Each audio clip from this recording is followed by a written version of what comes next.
Assalamualaikum warahmatullahi wabarakatuh. Perkenalkan, nama saya Alvin Driani dari Ekonomi Pembangunan kelas C dengan NPM 193401112.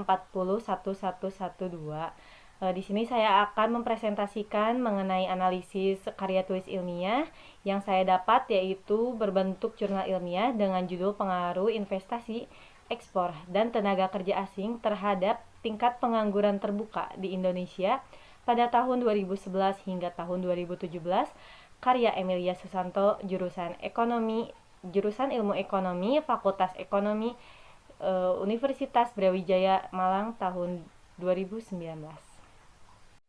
Di dalam jurnal tersebut terdapat beberapa bagian, yaitu yang pertama abstrak. Yang pertama abstrak, yang kedua adalah bab 1 yaitu pendahuluan, yang kedua adalah bab 2 yaitu tinjauan pustaka, yang ketiga atau bab 3 adalah metode penelitian, yang keempat yaitu hasil dan pembahasan, yang kelima adalah simpulan dan saran, yang keenam daftar pustaka. Ada bab 1 yaitu pendahuluan. Di dalam pendahuluan terdapat latar belakang. Latar belakang dari jurnal ilmiah ini adalah pengangguran sebagai isu ekonomi makro yang dihadapi seluruh dunia, salah satunya yaitu Indonesia. Pengangguran merupakan ketidakseimbangan antara permintaan serta penawaran lapangan kerja. Variabel ekspor dan investasi dapat menggeserkan kurva permintaan, lalu variabel tenaga kerja asing dapat menggeser kurva penawaran lapangan kerja bagi tingkat pengangguran terbuka.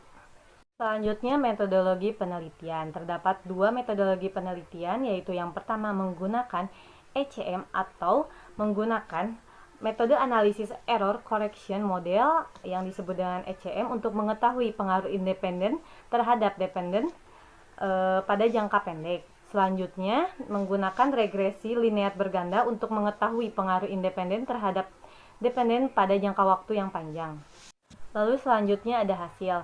Hasil dari metodologi yang pertama yaitu ECM atau metodologi jangka pendek menghasilkan bahwa hanya investasi yang berpengaruh signifikan dan negatif terhadap tingkat pengangguran terbuka di Indonesia, sedangkan ekspor, tenaga kerja asing dan upah tidak berpengaruh banyak terhadap TPT di Indonesia. Lalu metode penelitian yang kedua yaitu metode penelitian jangka panjang atau regresi linear berganda menunjukkan bahwa investasi dan ekspor berpengaruh signifikan dan negatif terhadap TPT di Indonesia, sedangkan tenaga kerja asing dan upah tidak berpengaruh besar. Tetapi dalam jangka panjang minimal penyelesaian waktunya adalah 1 semester atau 6 bulan. Selanjutnya adalah kesimpulan dan saran. Kesimpulan nih, yang pertama ada investasi. Dalam metode penelitian jangka panjang maupun jangka pendek, investasi berpengaruh besar dan berpengaruh signifikan serta negatif terhadap tingkat pengangguran terbuka di Indonesia. Yang kedua yaitu ekspor. Di dalam metodologi jangka panjang menyatakan bahwa ekspor berpengaruh terhadap TPT di Indonesia, tetapi dalam metodologi jangka pendek ekspor tidak berpengaruh sama sekali terhadap pengangguran di Indonesia karena volume ekspor minimal 1 semester periode. Lalu selanjutnya ada tenaga kerja asing. Di dalam metodologi jangka pendek maupun jangka panjang menyatakan bahwa tenaga kerja asing tidak berpengaruh dan tidak berpengaruh signifikan maupun negatif terhadap TPT di Indonesia. Lalu selanjutnya ada upah. Upah pun tidak berpengaruh besar terhadap pengangguran di Indonesia. Lalu selanjutnya saran.